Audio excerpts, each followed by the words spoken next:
இப்போ நம்ம வந்திருக்கக்கூடிய இடம் மதுரை மாவட்டத்தில் பிசிண்டிக்கு பக்கத்தில் பிசிண்டிக்கு ஒரு வில்லேஜ் பக்கத்தில் இருக்கக்கூடிய பசுமை தாகம் இயற்கை பண்ணை இதுக்கு வந்ததே முக்கியமான நோக்கமே வந்து இங்கே நம்மளோட ஹேர் ஆயில் ஹெர்பல் ஹேர் ஆயிலேருந்து காய்ச்சுவோம் சொல்லிட்டு தான் இங்கே வந்திருக்கோம் நம்ம.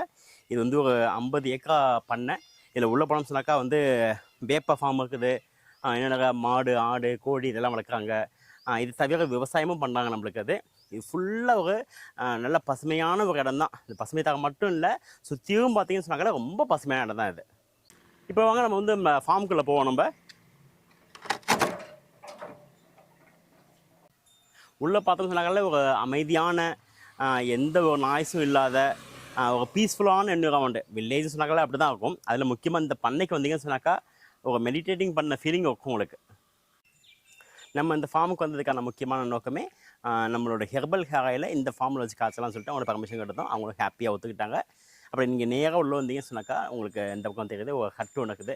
இந்த 1 வீக் ப்ராசஸ் நம்மளுக்கு இந்த ஹேர் ஆயில் காய்ச்சறதுங்கிறது. அந்த 1 வீக் மொத்தமும் நம்ம இந்த ஹட்டில் தங்கி இருக்க போகிறோம். நம்ம இப்போ இந்த பக்கம் பார்த்தீங்கன்னாக்கா வந்து வேப்ப ஃபார்ம் இருக்கும் உங்களுக்கு. வேப்ப மரத்தை கூட பண்ணை முறையில் வளர்ப்பாங்கங்கிறது எனக்கு வந்து ஃபஸ்ட் டைம் நான் கேட்குறது. ஆக்சுவலாக இந்த மொத்த ஃபார்மும் வந்து ஒரு 50 ஏக்கரா இருக்கும் கிட்டத்தட்ட.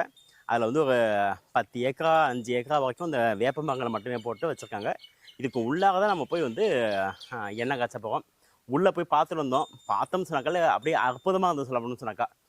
பெருசாக சன்லைட் உள்ள வரல, வேப்ப மரம் சின்ன சின்ன மரங்கள் தான் இருந்தாலுமே வந்து உள்ளாக நல்ல நிழலாக இருந்தது. நல்ல இந்த வேப்ப இதோட வாசம் கீழே ஃபுல்லாக வேப்ப பழங்கள் கொட்டி கிடச்சவங்களுக்கு.